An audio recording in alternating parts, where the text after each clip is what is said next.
यहाँ पर चलते हैं तो इंटीरियर की बात कर लिए। अब बाकी हम लोग आगे यहाँ पर देखेंगे कि अदर एंटिटीज़ का निर्माण कैसे हुआ। ठीक है, उससे पहले हम लोग यहाँ पर अर्थ के एक्सटीरियर के बारे में हम लोग यहाँ पर बात करते हैं। तो पृथ्वी के वायुमंडल की जब हम लोग बात यहाँ पर करेंगे, एटमॉस्फेयर की जब हम लोग यहाँ पर बात करेंगे, तो उसको भी हम यहाँ पर 5 अलग अलग लेयर में हम लोग डिवाइड करके रखे हुए हैं। तो पृथ्वी के वायुमंडल को, जो कि 10,000 किलोमीटर तक अपना यहाँ पर फैला हुआ है, इसको हम लोग 5 अलग अलग लेयर में डिवाइड किए हैं, जिसमें पहला लेयर अपना यहाँ पर ट्रोपोस्फियर के नाम से जाना जा रहा है, दूसरा स्ट्रेटोस्फियर या समताप मंडल, तीसरा मीजोस्फियर या मध्य मंडल, चौथा आयनोस्फियर या आयन मंडल, फिफ्थ नंबर एक्सोस्फियर या बाह्य मंडल। ठीक है, तो अर्थ के एक्सटीरियर या वायुमंडल के बारे में अध्ययन करते हैं। वायुमंडल की ऊपरी परत के अध्ययन को हम लोग एरोलॉजी के नाम से जान रहे हैं। किस नाम से जान रहे हैं? एरोलॉजी। और वही निचले परत के अध्ययन को हम लोग नेटेरोलॉजी के नाम से हम लोग यहाँ पर जानते हैं। तो जैसे कि मैंने पहले यहाँ पर बोला आपको कि वायुमंडल 10,000 किलोमीटर तक अपना फैला हुआ है, और वायुमंडल में सबसे ज़्यादा जो गैसें अवेलेबल है वो कौन सी है? अपनी नाइट्रोजन। ठीक है, तो 78% के आसपास वायुमंडल में नाइट्रोजन मौजूद है, वही ऑक्सीजन लगभग 21% के आसपास में है, कार्बन डाइऑक्साइड 0.03, और रेस्ट हम लोग क्या देख रहे हैं? अन्य गैसें, आर्गन। ठीक है, तो ये तो रहा हम लोग का वायुमंडल की बात कि सबसे ज़्यादा कौन सी गैस है? नाइट्रोजन। लेकिन वही अगर मैं अर्थ में होल सोल की बात करता हूँ तो कौन सा तत्व सबसे ज़्यादा अपने मात्रा में यहाँ पर पाया जाता है? तो अर्थ में सर्वाधिक पाया जाने वाला जो तत्व है वो है अपना फेरस, और फेरस के बाद में हम लोग देखते हैं सेकंड सबसे ज़्यादा ऑक्सीजन। ठीक है, लेकिन वही हम लोग अर्थ के क्रस्ट की बात करते हैं या भूपर्पटी की बात करते हैं। भूपर्पटी किसको? अर्थ की ऊपरी पपड़ी, जिसमें हम आप लोग रहते हैं, घर बार, कंस्ट्रक्शन इत्यादि का निर्माण होता है, इसको हम लोग क्या बोल रहे हैं? भूपर्पटी। तो अगर भूपर्पटी की बात हम लोग करते हैं तो सर्वाधिक मात्रा में भूपर्पटी में अपना ऑक्सीजन देखने के लिए मिलता है, और दूसरा सिलिका। तो ये 2-3 टाइप के क्वेश्चन यहाँ पर पूछे जाते हैं कि होलसोल अर्थ में सबसे अधिक कौन सी तत्व है यहाँ पर? तो फेरस या लोहा, दूसरा यहाँ पर ऑक्सीजन। लेकिन वही अगर क्वेश्चन कभी आए कि अर्थ के क्रस्ट में सबसे ज़्यादा कौन सा तत्व मौजूद है, तो ऑक्सीजन, और सेकेंड अमाउंट में, लार्जेस्ट अमाउंट में सिलिका। और वही अगर वायुमंडल की बात करें हम लोग यहाँ पर नाइट्रोजन। तो वायुमंडल को कितने यहाँ पर लेयर में डिवाइड करके रखें हम? यहाँ पर 5 लेयर में। नेक्स्ट आते हैं वायुमंडल, और वायुमंडल के बारे में देखते हैं कि अलग अलग लेयर में क्या क्या विशेषताएं हम लोग को यहाँ पर देखने के लिए मिलेगी। तो सबसे पहले हम लोग यहाँ पर बात करते हैं ट्रोपोस्फियर की, और उससे पहले हम लोग यहाँ पर थोड़ा सा समझते हैं कि वायुमंडल कैसा फैला हुआ है। ये जैसे हमारा यहाँ पर अर्थ है, हम देख रहे हैं यहाँ पर, ठीक है, ये इक्वेटर रहा, और ये ऊपर वाला पार्ट क्या है अपना यहाँ पर? वायुमंडल 10,000 किलोमीटर। हम यहाँ पर देखते हैं कि ध्रुवों के पास में इसका डिस्टेंस यहाँ पर क्या हो रहा है? थोड़ा कम हो रहा है। तो अलग अलग लेयर ध्रुवों में क्या होती जाती है? थोड़ी निचले स्तर पे पाई जाती है। तो जैसे कि हम यहाँ पर देख रहे हैं कि सबसे पहला यहाँ पर जो लेयर है वो ट्रोपोस्फियर के नाम से हम लोग जा रहे हैं। ठीक है, तो यहाँ पर जाते हैं कि 0 से लेकर, है ना, हम लोग कहाँ से काउंट करेंगे? यहाँ पर पूरी चीज़ें को क्रस्ट से काउंट करेंगे। तो क्रस्ट से हम लोग क्या देख रहे हैं? 0 से 18 किलोमीटर तक का जो क्षेत्र है वो ट्रोपोस्फियर के नाम से यहाँ पर जाना जा रहा है। ये जो क्षेत्र है वो ट्रोपोस्फियर के नाम से यहाँ पर जाना जा रहा है। तो ट्रोपोस्फियर की विशेषताएं क्या हैं? अच्छा, मैंने जैसे कि बोला कि ध्रुवों पर इसका जो डिस्टेंस है वो क्या होता है? कम होता है। ध्रुवों पर ये 8 से 10 किलोमीटर रेंज में यहाँ पर पाई जाती है। ठीक है, तो ध्यान में रखना, जो शोक मंडल है या ट्रोपोस्फियर है 0 से 18 किलोमीटर तक फैली है, लेकिन ध्रुवों में हम लोग क्या देख रहे हैं? 8-10 किलोमीटर के बीच में, ठीक है, ये लेयर पाई जाती है। ठीक है, ट्रोपोस्फियर, क्षोभ मंडल की विशेषताएं में हम लोग सबसे पहले देखते हैं कि जितने भी वायुमंडलीय घटनाएं यहाँ पर होती हैं, वायुमंडलीय घटनाएं कहने का मतलब यहाँ पर हम लोग देख रहे हैं कि बादल का बनना, पानी का बरसना, बिजली का कड़कना, ये जितनी भी मौसम संबंधी घटनाएं हैं, इवन दो हवाओं का डायरेक्शन चेंज करना। जैसे आप लोग बहुत सारे लोग पहले भी पढ़े होंगे, बचपन में पढ़ते हुए आए होंगे कि भारत में हवाएं 2 बार साल में 2 बार अपने मार्ग यहाँ पर परिवर्तित करती हैं। ठीक है, तो ये जितनी भी मौसम संबंधी घटनाएं हैं, लाइक बादल का बनना, बिजली का कड़कना, ठीक है, पानी का बरसना या फिर हवाओं का डायरेक्शन चेंज करना, ये सब अपने को कौन से लेयर में देखने के लिए मिलती है? ट्रोपोस्फियर में देखने के लिए मिलती है। वही हम लोग क्या देख रहे हैं? ग्रीन हाउस इफेक्ट इसका भी ये जो प्रभाव है वो भी हम लोग को कहाँ देखने को मिलता है, ट्रोपोस्फियर में। अब एक ग्रीन हाउस इफेक्ट क्या है, हम सुनते हुए आए हैं कि ग्रीन हाउस इफेक्ट के कारण या ग्रीन हाउस प्रभाव के कारण जो सतह है उसका तापमान क्या होते जाता है, यहाँ पर बढ़ते जाता है। तो मैंने कि जैसे बताया यहाँ पर कि वायुमंडलीय घटनाएं पूरी क्षोभ मंडल पे होती है या ट्रोपोस्फियर में होती है, बादल का बनना, या हम क्या देख रहे हैं डे बाय डे यहाँ पर अलग अलग यातायात के साधनों के द्वारा जो धूल, डस्ट, धुआं, ऑयल वगैरह जो यहाँ पर वातावरण में छोड़ा जा रहा है, ठीक है, के कण भारी होने के कारण निचले स्तर पर या निचले सतह पर यहाँ पर रुक जाते हैं, ठीक है। और इन्हीं से हम क्या देखते हैं, जो आप लोग यहाँ पर देखे होंगे कोहरा, धुंध, इन सब का क्या होता है, निर्माण होता है। तो ये निचले सतह भारी होने के कारण ये निचले सतह पर ही रह जाते हैं, क्योंकि हम क्या देख रहे हैं, जितने भी हल्की गैसें होती है वो ऊपर होती है और भारी जितने भी होंगी वो नीचे होंगी। फॉर एग्जाम्पल जैसे गुब्बारे में मैंने यहाँ पर हाइड्रोजन गैस डाली, वैसे तो हम लोग हीलियम बढ़ते हैं क्योंकि हाइड्रोजन जो है वो तेजी के साथ में ब्लास्ट करती है, इसी कारण हम लोग गुब्बारे में क्या बढ़ते हैं, हीलियम। हीलियम गैस जैसे ही डालते हैं गुब्बारा किस तरफ जाता है, ऊपर की ओर जाता है।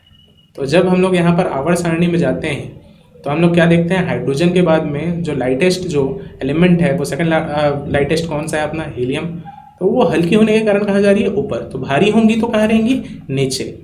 तो धूल डस्ट के कारण ये जो भारी होती है गैसें आपस में संयुक्त होकर ऑयल के साथ में, धुएं के साथ में, ये एक बादल का रूप या कोहरे वगैरह का रूप यहाँ पर ले लेती। तो जो भी सूर्य की यहाँ पर हानिकारक किरणें यहाँ पर पहुँच रही हैं, ठीक है, ऊपर से नीचे, हम क्या देख रहे हैं कि ये टकराने के बाद में रिफ्लेक्ट होती, लेकिन इन धूल डस्ट के किरणों के कारण ये रिफ्लेक्ट नहीं हो पाती और धरातल पे ही रह जाती।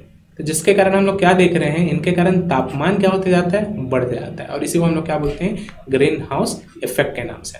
तो ये भी जो ग्रीन हाउस इफेक्ट है वो घटना भी कहाँ पर घट रही है, अपना ट्रोपोस्फियर में। और ट्रोपोस्फियर में हम लोग क्या देख रहे हैं कि नीचे से ऊपर की ओर जाने पर, नीचे से ऊपर की ओर जाने पर प्रति किलोमीटर जो टेम्परेचर है वो 6.5 डिग्री सेंटीग्रेड के रेट से क्या होते जाता है, अपना कम होते जाता है। तो इस चीज़ को भी ध्यान में रखेंगे कि नीचे से ऊपर जाने पर 6.5 डिग्री सेंटीग्रेड प्रति किलोमीटर की दर से ताप क्या होते जाता है, घटते जाता है। वही आगे चलते हैं हम लोग यहाँ पर समताप मंडल की ओर। तो जो वायुमंडल का जो दूसरा लेयर है उसको समताप मंडल या स्ट्रेटोस्फियर के नाम से हम क्या कर रहे हैं, यहाँ पर जानते हैं। तो 50 किलोमीटर तक का जो क्षेत्र है वो किस नाम से आने जा रहा है, अपना यहाँ पर समताप मंडल के नाम से। तो जैसे कि वर्ड से ही यहाँ पर, शब्द से यहाँ पर क्या है, समताप, इसको डिवाइड करो तो क्या होगा, समताप। दैट मीन्स ऐसा क्षेत्र या ऐसा वायुमंडलीय क्षेत्र जहाँ का ताप क्या रहे, यहाँ पर समान रहे। तो दैट मीन्स यहाँ पर तापमान हमेशा क्या रहता है, यहाँ पर समान रहता है, ठीक है। और यहाँ पर किसी भी प्रकार की कोई भी मौसम संबंधी घटनाएं यहाँ पर नहीं होती। तो दैट मीन्स ये एरोप्लेन के लिए यहाँ पर क्या होगा, सुटेबल होगा, ना ही बिजली कड़कने वाली है यहाँ पर, ना ही इनको कोई भी यहाँ पर नुकसान होने वाला है, ठीक है। तो एरोप्लेन वगैरह ये सब कौन से मंडल में उड़ते हैं, अपने स्ट्रेटोस्फियर में, ठीक है। और इसी के ऊपरी परत को हम लोग यहाँ पर किस नाम से जानते हैं, ओजोन लेयर के नाम से जानते हैं। तो ओजोन लेयर का क्या काम है कि सूर्य से आने वाली हानिकारक किरणों को वो क्या करता है, अवशोषित करता है, ठीक है। तो ध्यान में रखना, अपना ओजोन परत, इसके ऊपरी परत को किस नाम से जान रहे हैं हम लोग, ओजोन मंडल के नाम से हम लोग जानते हैं। नेक्स्ट आते हैं यहाँ पर मीजोस्फीयर, या जिसको हम लोग किस नाम से जान रहे हैं, मध्य मंडल। ये 80-85 किलोमीटर तक का क्षेत्र किस नाम से जाना है, अपना मेसोस्फीयर। तो 50 से 80 तक का यहाँ पर क्षेत्र मेसोस्फीयर के नाम से जाना जा रहा है। इसको तापमंडल की निचली परत भी कहते हैं। यहाँ पर नीचे से ऊपर जाने पर तापमान क्या होते जाता है, यहाँ पर डे बाय डे घटता जाता है। तो ध्यान में रखेंगे हम लोग, मेसोस्फीयर में जैसे जैसे मैं नीचे से ऊपर की ओर यहाँ पर बढ़ते जा रहा हूँ, मेरा तापमान क्या होते जा रहा है, यहाँ पर घटते जा रहा है। और इसके अगर सबसे ऊपरी लेयर पे हम लोग यहाँ पर जाएंगे तो दैट मीन्स हम लोग क्या देख रहे हैं यहाँ पर, मेसोस्फीयर, यहाँ ऊपरी परत में जाएंगे तो जैसा कि मैंने बोला कि नीचे से ऊपर जाने पर तापमान घटते जाता है और ऊपरी, सबसे ऊपरी हिस्से पर सबसे कम तापमान -85.6 डिग्री सेंटीग्रेड हम लोग को यहाँ पर तापमान क्या होता है, प्राप्त होता है। तो ये था अपना यहाँ पर मेसोस्फीयर के बारे में। नेक्स्ट आते हैं थर्मोस्फीयर, ठीक है। तो मेसोस्फीयर के ऊपरी ऊपर में जो परत है उसको हम लोग यहाँ पर थर्मोस्फीयर के नाम से जाने। और थर्मोस्फीयर को भी दो पार्ट में हम लोग डिवाइड कर रहे हैं। 85 से 550 किलोमीटर तक का क्षेत्र यहाँ पर आयन मंडल या आयनोस्फीयर के नाम से जाना गया, और उसके ऊपर का क्षेत्र यहाँ पर ताप मंडल के नाम से जाना गया। तो देखते हैं हम लोग थर्मोस्फीयर में हम लोग को क्या क्या चीज़ें अपने को इम्पोर्टेंट देखने के लिए मिल रही। सबसे पहली बात यहाँ पर कि जैसे जैसे मैं अब नीचे से ऊपर की ओर यहाँ पर जा रहा हूँ तो तापमान क्या होते जाएगा, मेरा यहाँ पर बढ़ते जाएगा। ध्यान में रखना, मेसोस्फीयर में हम लोग क्या देखे थे कि तापमान में क्या आ रही थी, कमी आ रही थी। अब यहाँ जैसे जैसे मैं ऊपर की ओर बढ़ते जाऊँगा तापमान में क्या होती जाएगी, वृद्धि होते जाएगी। ठीक है, तो हम लोग देख रहे हैं कि थर्मोस्फीयर के ऊपर जैसे जैसे मैं यहाँ पर जाते जा रहा हूँ तापमान में क्या होती जा रही है, यहाँ पर वृद्धि होते जा रही है। तो इसके निचले जो परत थे उसको हम लोगों ने क्या बोला था, आयनोस्फीयर। ठीक है, यहाँ पर आयोनाइज्ड गैसें होती हैं, और इसी कारण हम लोग क्या देख रहे हैं कि आयनोस्फीयर में जितने भी हम लोग यहाँ पर रेडियो तरंग वगैरह यहाँ पर भेज रहे हैं, धरती से जितने भी रेडियो तरंगे हम लोग भेजते हैं वो इसी आयनोस्फीयर से टकराकर वापस कहाँ पर लौटती है, धरती पर लौटती है। तो थर्मोस्फीयर का जो निचला पार्ट है वो आयनोस्फीयर के नाम से यहाँ पर जाना जा रहा है, और यहीं से रेडियो तरंगे क्या होती हैं, परिवर्तित होती हैं। और इस क्षेत्र में या इस लेयर में नीचे से ऊपर जाने पर तापमान में क्या होती है, वृद्धि। और जितने भी यहाँ पर सैटेलाइट हैं, जो भी मानव निर्मित हम लोग क्या देख रहे हैं, उपग्रह हैं, वो इसी मंडल पर क्या होती है, स्थित होती है। ठीक है, देन फिर हम देखते हैं यहाँ पर इससे ऊपर की परत को हम लोग किस नाम से जान रहे हैं, वायुमंडल या एक्सोस्फीयर के नाम से हम लोग यहाँ पर जानते हैं। तो ये अर्थ का एक्सटीरियर वाला पार्ट है। ठीक है, वायुमंडल एक्सटीरियर वाला पार्ट है, इसको चेंज कर लीजिएगा। ठीक है, एक्सटीरियर वाला पार्ट है जिसमें अलग अलग लेयर की अलग अलग विशेषताएं हम लोग को यहाँ पर देखने के लिए मिलती हैं। ठीक है, तो हम लोग क्या देख रहे हैं, जो अपना पूरा अर्थ है, ठीक है, उसके ऊपरी परत में डिफरेंट डिफरेंट गैसें हैं, और आंतरिक परत में हम लोग क्या देख रहे हैं, अलग अलग मैटर या पदार्थ अलग अलग अवस्थाओं में हम लोग के पास में मौजूद है। और इन्हीं दोनों के कारण हम लोग क्या देख रहे हैं कि अर्थ में अलग अलग प्रकार का जीवन भी संभव हो पाया, पेड़ पौधे भी संभव हो पाए, और जीव जंतु भी संभव यहाँ पर हो पाए। ठीक है, नेक्स्ट हम लोग यहाँ पर आते हैं। ये तो हुआ अपना वायुमंडल। ठीक है, उसके बाद हम लोग यहाँ पर बात करते हैं, तो जैसे कि मैंने यहाँ पर आप लोग को पहले ही बताया कि अर्थ क्या था, एक गर्म गैस का गोला, और ठंडे होने के बाद में हम लोग क्या देख रहे हैं, वो सॉलिडिफाई हुआ, और सॉलिडिफाई होकर अर्थ का शेप यहाँ पर लिया। ठीक है, और मैंने एक चीज और बताया था पिछले स्लाइड में आप लोगों को,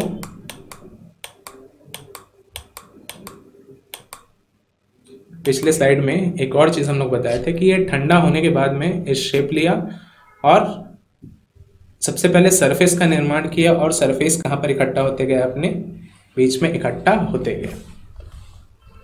ठीक है, और जितने भी सातों महाद्वीप थे सब वो एक ही लैंड मास का क्या थे, पार्ट थे। ये पिछले स्लाइड में हम लोग यहाँ पर देखे हैं।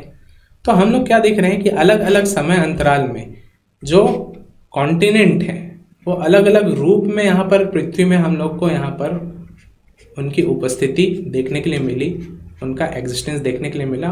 और जैसे कि मैंने पहले ही बोला कि अर्थ में या प्रकृति में परिवर्तन आदिकाल से चला आता जा रहा है, और ये परिवर्तन अभी भी यहाँ पर चलते जा रहा है, और जितनी भी चीज़ें हैं सारी परिवर्तित फॉर्म में। तो हम लोग देखते हैं कि कैसे ये जो एक ही यहाँ पर लैंड का पार्ट था वो डिवाइड होकर 7 अलग अलग यहाँ पर कॉन्टिनेंट में बदलता गया।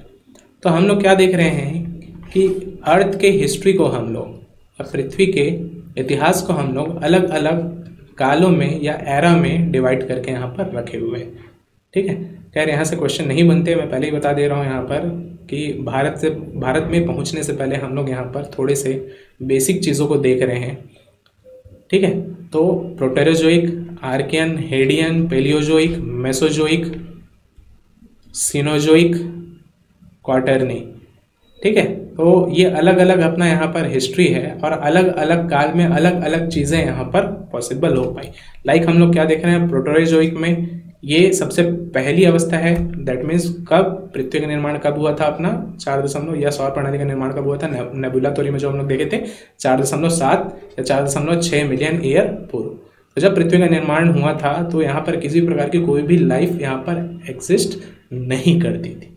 फिर चेंजेस हुआ, नेक्स्ट यहाँ पर पहुँचे, काल में पहुँचे हम आर्कियन में। सबसे पहला लाइफ यहाँ पर फॉर्म हुआ, ब्लू ग्रीन एल्गी हम लोग को यहाँ पर देखने के लिए मिलते हैं। फिर हम लोग हेडियन में देखें, यहाँ पर फर्स्ट फिश इवॉल्व हुआ, इसको इवॉल्व कीजिए, ठीक है, फर्स्ट फिश इवॉल्व हुआ। देन फिर हम लोग यहाँ पर देख रहे हैं पैलियोजोइक एरा, फिर हम लोग देख रहे हैं मेसोजोइक, इसमें रेप्टाइल, डायनासोर, ठीक है, जो कि आज के डेट में यहाँ पर एक्सटेंट हो चुके हैं। इन सब का यहाँ पर डेवलपमेंट चालू हुआ, एग्जिस्टेंस हम लोग को यहाँ पर मिलता है। हम क्या देख रहे हैं लास्ट में, जब हम लोग देखते हैं 65,000 ईयर के आसपास, तब यहाँ पर ह्यूमन हम लोग को यहाँ पर देखने के लिए मिले। तो खैर इतना ये सब चीज़ें इंपॉर्टेंट नहीं है। अलग अलग काल में हम देखते हैं कि पृथ्वी कौन कौन से रूप में रही, सातों महाद्वीप कौन कौन से रूप में रहे, और एट प्रेजेंट में जो आज हमको यहाँ पर मैप देखने के लिए मिलता है उसमें कितने यहाँ पर चेंजेस हुए हैं और क्या क्या चेंजेस हम लोग को देखने के लिए मिले हैं। तो जैसे कि मैंने पहले ही बोला था यहाँ पर कि जब पृथ्वी यहाँ पर गर्म गैस का गोला थी, ठंडा हुई, ठंडा होने के बाद में सबसे पहले अपना यहाँ पर सॉलिड पार्ट यहाँ पर बना और चीज़ें यहाँ पर इकट्ठा होती गई, ठीक है। तो जब हम लोग बात करते हैं यहाँ पर देखिए प्री कैम्बियन एरा 4.6 से 3.5 बिलियन, हम क्या देखते हैं लगभग 87% लैंड फॉर्म जो उस समय रूप लिया था वो सब किसका पार्ट रहा है, अपना कौन से एरा में रहा है, अपना प्री कैम्बियन एरा की ही बात है, ठीक है। तो 87% जो भूमि है, जो स्ट्रक्चर है, वो प्री कैम्बियन एरा में ही अपना बना है। तो हम क्या देख रहे हैं कि लगभग, ठीक है, इस समय की बात हम लोग कर रहे हैं जब यहाँ पर सरफेस बनना यहाँ पर स्टार्ट हो गया था, ठीक है। तो हम लोग क्या देख रहे हैं कि मैक्सिमम जितनी भी चीज़ें हैं वो सब अपने पोल्स के पास में यहाँ पर इकट्ठा हुई थी, अब इस पार्ट में यहाँ पर इकट्ठा हुई थी। हम देख रहे हैं यहाँ पर, ठीक है, 900 मिलियन ईयर की जब हम लोग बात करते हैं, ठीक है, इस सरफेस को हम लोग किस नाम से जान रहे हैं यहाँ पर, रोडिना। तो एक सिंगल हम लोग क्या देख रहे हैं, जो सातों कॉन्टिनेंट है वो आपस में यहाँ पर चिपके हुए हैं और एक अपने पास में क्या है यहाँ पर, ओशनिक पार्ट है। तो हम लोग क्या देख रहे हैं यहाँ पर, इंडिया है, आप देखोगे यहाँ पर इंडिया जो है वो एंटार्क्टिका से यहाँ पर चिपका हुआ है और नियरेस्ट यहाँ पर नेबरिंग कंट्री में हम लोग क्या देख रहे हैं, ऑस्ट्रेलिया है, ठीक है। चाइना हमसे कितना दूर है देखिए यहाँ पर, साइबेरिया, ठीक है, ये देखिए अफ्रीका। तो हम क्या देख रहे हैं कि शुरुआत में 900 मिलियन ईयर के आसपास में जब पृथ्वी ठंडा हुई थी, प्री कैम्बियन एरा के आगे की ही बात है ये, तो जब यहाँ पर पृथ्वी ठंडा हुई, ये लैंड फॉर्म यहाँ पर हुआ, सब एक ही लैंड का यहाँ पर पार्ट थे और इंडिया भी उस समय यहाँ पर बना हुआ था, जो किससे चिपका हुआ था, अपना यहाँ पर एंटार्क्टिका से चिपका हुआ था, ठीक है। फिर हम लोग क्या देखते हैं कि जैसे कि मैंने बोला कि इसमें बहुत सारे चेंजेस हम लोग को यहाँ पर देखने के लिए मिले हैं। आज के डेट में जो 7 महाद्वीप हम लोग देख रहे हैं इससे काफ़ी अलग है।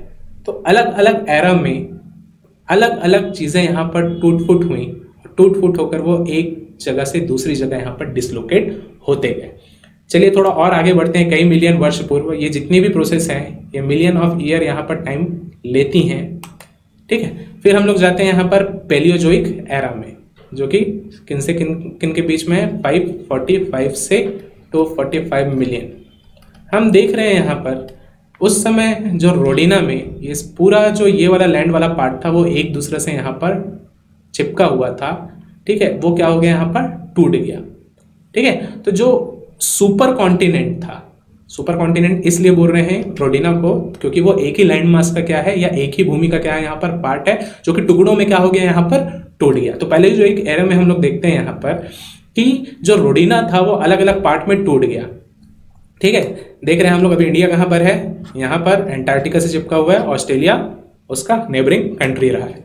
तो हम देख रहे हैं ये थोड़ा सा डिसलोकेट होकर नीचे की ओर यहाँ पर जा रहा है, इंडिया अभी भी एंटार्क्टिका के पास में है और ऑस्ट्रेलिया ये साउथवर्ड यहाँ पर डायरेक्शन से क्या कर रहा है, अब यहाँ पर मूव कर रहा है। ये कौन से एरा की बात कर रहे हैं हम लोग यहाँ पर, पैलियोजोइक एरा की बात कर रहे हैं। ये 545 से 245 मिलियन ईयर आसपास पृथ्वी में ये परिवर्तन हम लोग को देखने के लिए मिल रहा है।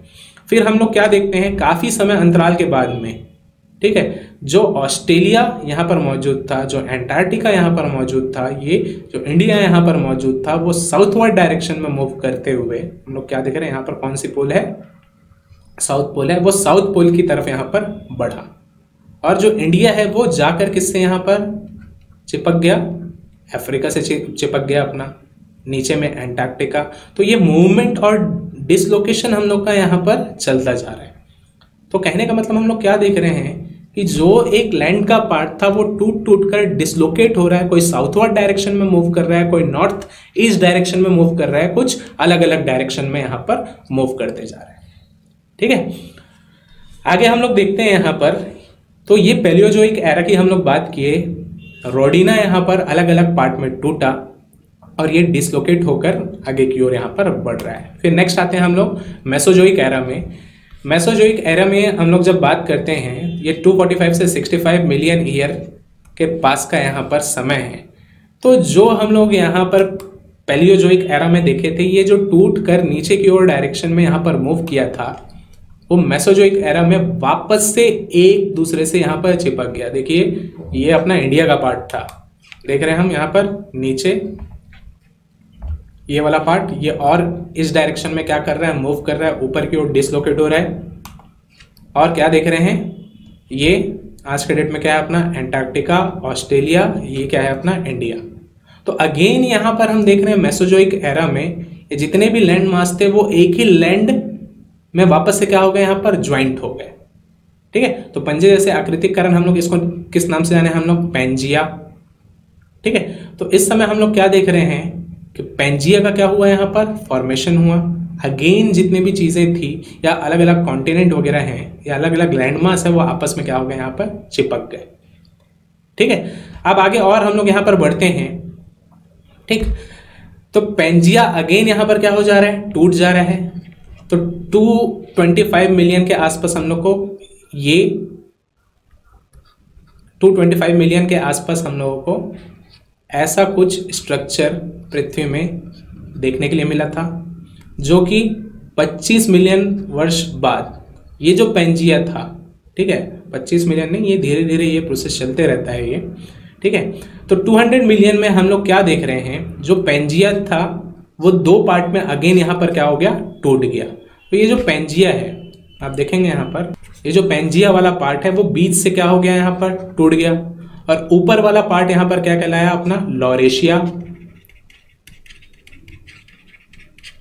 नीचे वाला पार्ट क्या कहलाया अपना, गोंडवाना लैंड। ये क्वेश्चन कई बार आया हुआ है कि भारत किसका पार्ट रहा है, तो भारत ध्यान में रखना गोंडवाना लैंड का पार्ट रहा है। और गोंडवाना लैंड में उस समय कितने लैंड मास हुआ करते थे या कितने भूमि के पार्ट हुआ करते थे, 5। एक पहला साउदर्न अमेरिका, दूसरा अफ्रीका, तीसरा इंडिया, चौथा ऑस्ट्रेलिया, पांचवा एंटार्क्टिका।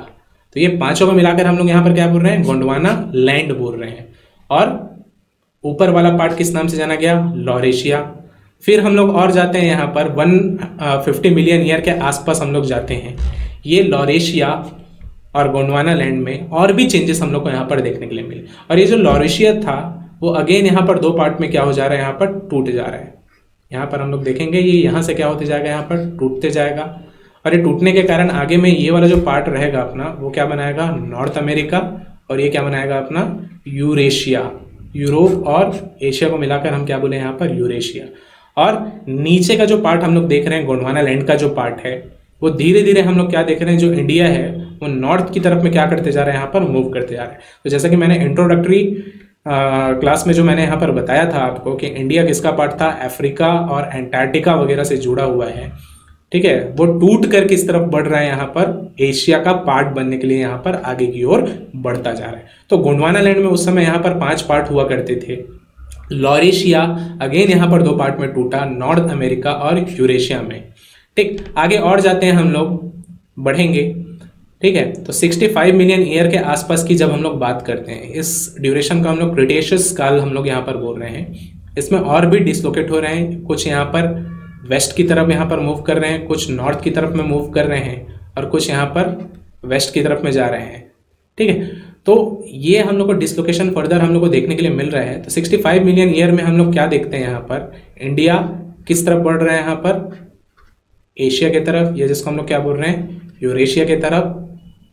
ठीक है, फिर हम लोग बात करते हैं कि प्रेजेंट डे की हम लोग जब बात करेंगे, अच्छा ये जो इंडिया है, ठीक, ये कब की बात कर रहे हैं हम लोग, 65 मिलियन। ये और आगे जाएंगे 65 से 45 के बीच में, ये जाकर एशियन प्लेट से क्या करता है, टकरा जाता है और कहाँ पर जाकर मर्ज हो जाता है, एशिया में जाकर मर्ज हो जाता है। तो हम यहाँ पर देख रहे थे कि कैसे यहाँ पर पेंजिया 2 पार्ट में यहाँ पर टूटा। एक पार्ट यहाँ पर लॉरेशिया के नाम से जाना गया, दूसरा अपना यहाँ पर गोंडवाना लैंड के नाम से जाना गया। ठीक है, तो गोंडवाना लैंड में कितने पार्ट थे अपने? 5। एक साउथ अमेरिका, दूसरा अफ्रीका, थर्ड अपना इंडियन सब कॉन्टिनेंट, फोर्थ ऑस्ट्रेलिया, फिफ्थ अपना एंटार्क्टिका। अब और आगे हम जब यहाँ पर बढ़े थे जुरासिक एरा में या 150 मिलियन ईयर के आसपास, तो हमने यहाँ पर देखा कि ये जो अपना लॉरेशिया था वो अगेन यहाँ पर 2 पार्ट में क्या हो जा रहा है, टूट जा रहा है। ये क्या बनेगा अपना नॉर्दर्न अमेरिका, ये क्या बनेगा अपना यूरेशिया।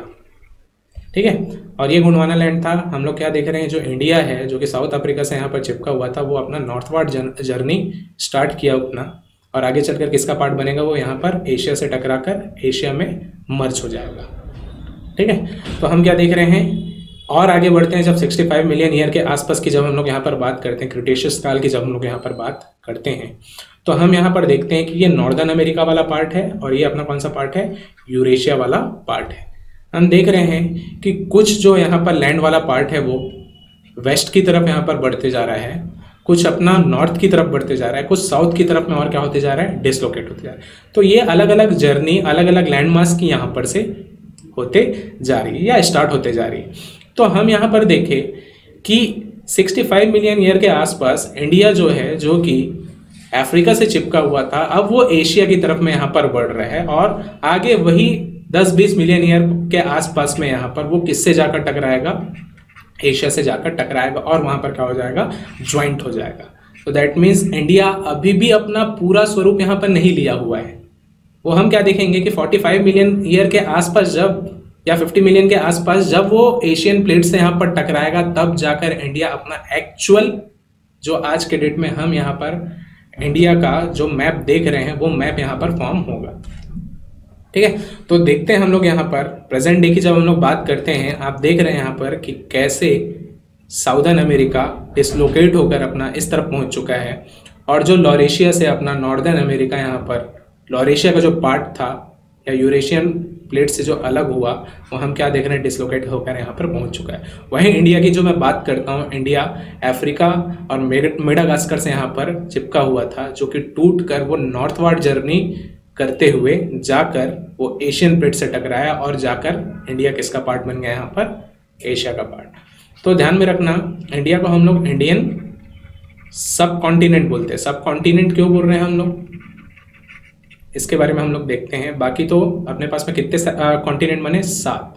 तो देख रहे हैं हम लोग northern America, southern America, Europe, Asia, Africa, Antarctica, Australia और आर्कटिक।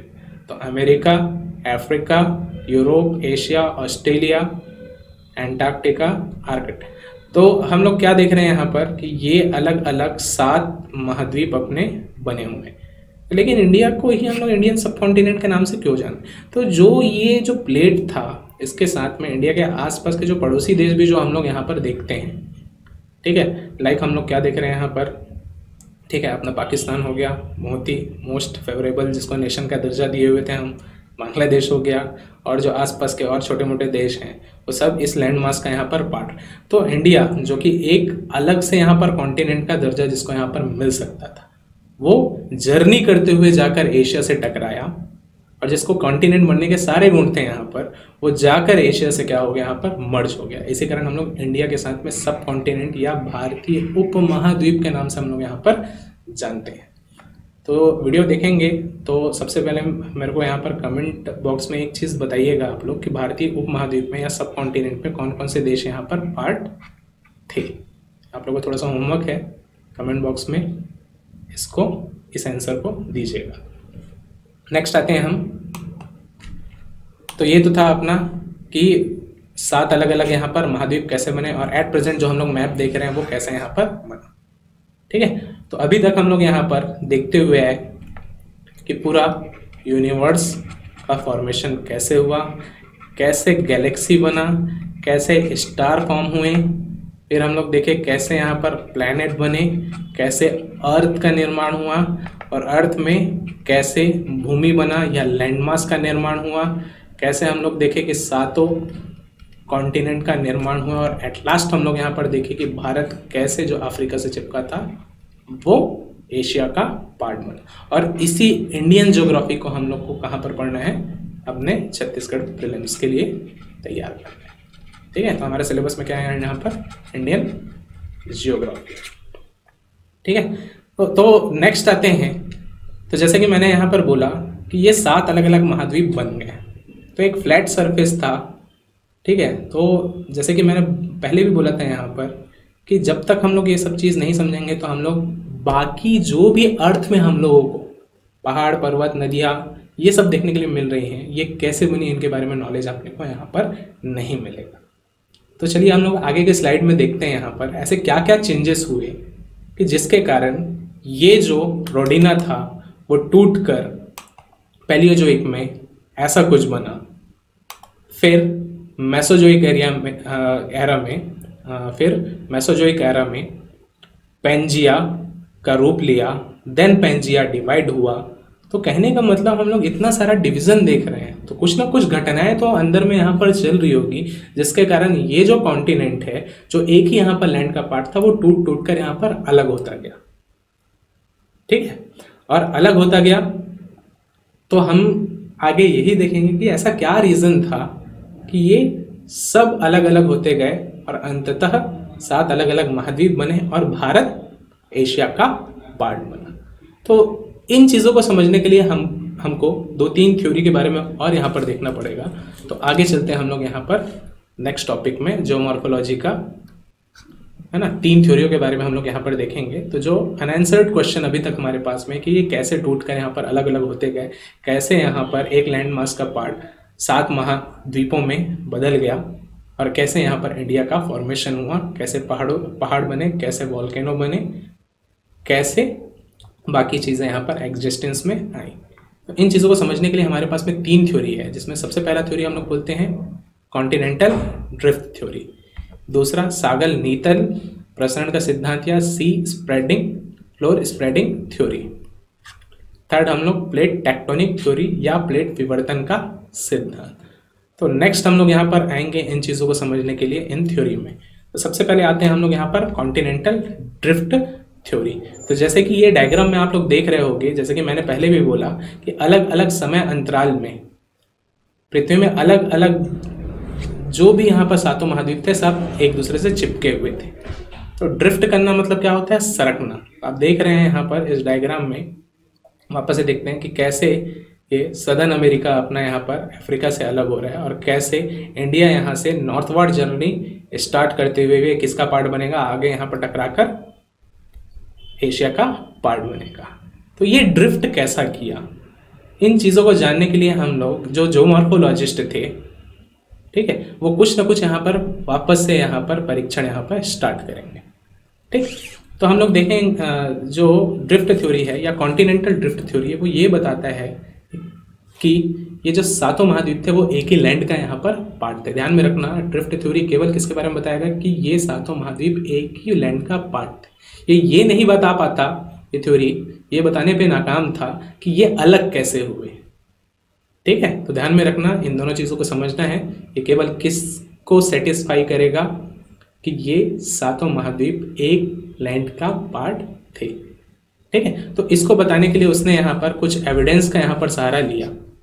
ठीक, तो जैसे कि पहला यहाँ पर एविडेंस उसने क्या देखा, यहाँ पर बहुत ही अच्छे से मैप को उसने देखा, जैसे कि आप लोग यहाँ पर देख रहे हैं, बहुत ही से अच्छे से उसने यहाँ पर मैप को देखा। और जैसे उसको क्या पता चला, जैसे हम लोग यहाँ पर साउदर्न अमेरिका को यहाँ पर अफ्रीका पे मर्ज कर देते हैं, तो देखेंगे कि ये जो कटा वाला भाग है वो इस पार्ट में यहाँ पर क्या होता है, फिक्स हो सकता है। वही अगर मैं इसको यहाँ से फिक्स कर दूं तो ये इससे टूटा हुआ दिख रहा है।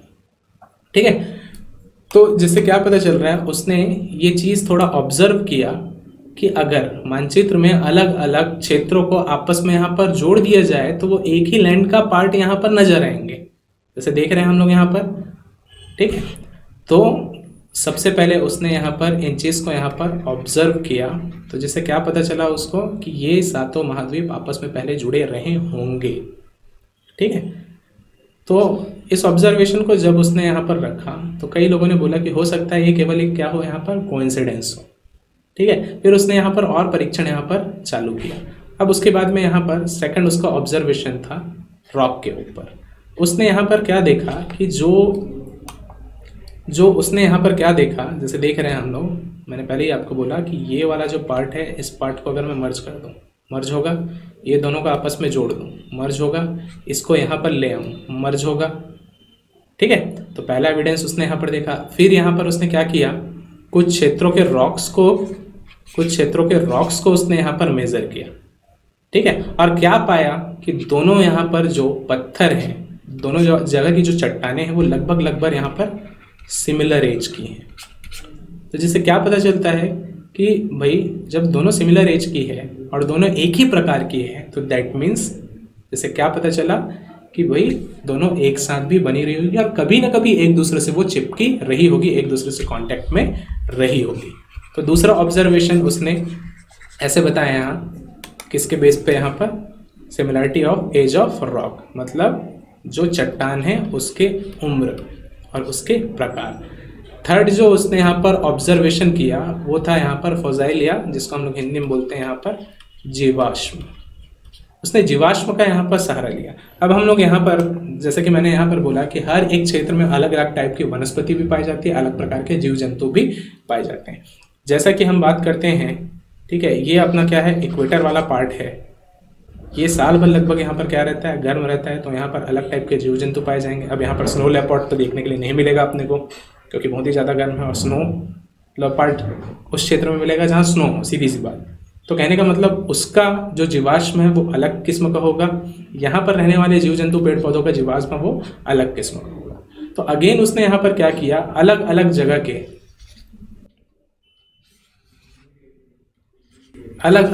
के ठीक है एरिया में उसने यहाँ पर जीवाश्म का अध्ययन किया और क्या पाया कि यहाँ पर जिस प्रकार के यहाँ पर जीवाश्म पाए जा रहे हैं वो सेम इस लैंड में भी देखने के लिए मिल रहे हैं। तो दैट मीन्स अगेन ये कोइंसिडेंस तो नहीं हो सकता। तो कहने का मतलब ये कभी ना कभी एक ही लैंड का यहाँ पर पार्ट हुए होंगे जो कि अचानक से टूटा, कुछ इस पार रह गया, कुछ उस पार रह गया। तो ये थर्ड उनका ऑब्जर्वेशन था जो कि ये बताता है कि ये सभी एक ही लैंडमास का क्या रहे होंगे, यहाँ पर पार्ट रहे होंगे। ठीक है, थर्ड यहाँ पर ग्लेशियर एविडेंस। जैसे कि ग्लेशियर क्या होता है, एक बर्फ का, एक सिंपल भाषा में बोलूँ तो एक बर्फ का क्या होता है, पहाड़ होता है जहाँ से नदियाँ क्या होती हैं यहाँ पर से निकलते जाते हैं। तो जैसा कि हम लोग क्या देखे थे कि शुरुआत में जब रोडिना के बात हम लोग किए और आगे अलग अलग पेंजिया की बात किए, तो हम लोग क्या देख रहे हैं, जो इंडिया है या अदर हैं वो सब पोल्स के पास में यहाँ पर जमा हुए थे। तो जब पोल्स के पास में जमा हुए रहेंगे, वो बर्फ के परत से यहाँ पर ढके रहेंगे, तो बर्फ अपना कुछ ना कुछ इम्पैक्ट अपना उन पहाड़ों पर या चट्टानों पर यहाँ पर छोड़कर जाएंगे। ठीक है, तो जैसे हम लोग क्या देखते हैं, कोई वाटरफॉल की बात हम लोग करते हैं, उसके नीचे में जो चट्टाने रहते हैं, बार बार पानी पड़ने के कारण वो जो चट्टाने हैं, ठीक है, उसमें पानियों का बहाव का अलग से ही हम लोग को यहाँ पर एविडेंस देखने से यहाँ पर मिलता है। वो चिकनी हो गई रहती हैं। वैसे ही बर्फ जब किसी सरफेस पर जमती है या किसी चट्टान पर जमती है, वहां पर भी अपना वो एविडेंस यहाँ पर छोड़कर या इम्पैक्ट अपना छोड़कर यहाँ पर जाएगी।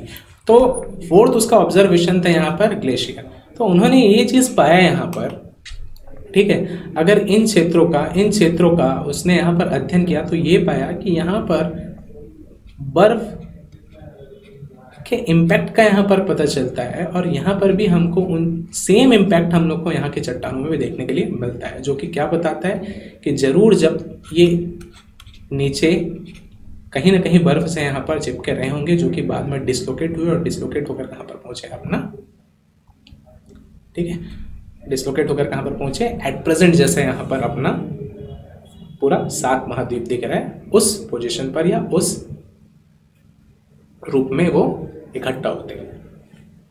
ठीक है, तो ये था कॉन्टिनेंटल ड्रिफ्ट थ्योरी। तो मैंने बताया यहाँ पर ये केवल ये बता पाने पर सक्षम था कि ये 7 महाद्वीप एक ही लैंड का यहाँ पर पार्ट थे। इसने ये नहीं बताया कि ये 7 महाद्वीप कैसे यहाँ पर अलग हुए और डिसलोकेट होते हुए ये एक स्थान से दूसरे स्थान तक पहुँचते हुए। तो इसके लिए हम लोग फिर यहाँ पर दूसरी थ्योरी की ओर यहाँ पर आगे बढ़ेंगे, जिसको हम लोग बोलेंगे यहाँ पर सी फ्लोर स्प्रेडिंग थ्योरी या सागर नीतल प्रसरण सिद्धांत। तो तो जैसा कि मैंने यहाँ पर बताया था, इसके लिमिटेशन क्या क्या हैं, ये नहीं बता पाया कि सारे पहाड़ कैसे बने हैं, वॉल्केनो क्यों है, वॉल्केनो या जिसको हम लोग क्या बोल रहे हैं यहाँ पर, ज्वालामुखी, ठीक है। महाद्वीप कैसे खिसके, शुरुआत में इसने बोला यहाँ पर कि ग्रेविटेशनल फोर्स किसके बीच के, सन और मून के बीच में, लेकिन इतना बड़ा डिसलोकेशन इसके कारण पॉसिबल नहीं था, ठीक है। तो ध्यान में रखना, ये जितनी भी चीज़ें हैं वो आगे की थ्योरी में क्या होती जाएंगे, यहाँ पर क्लियर होते जाएंगे।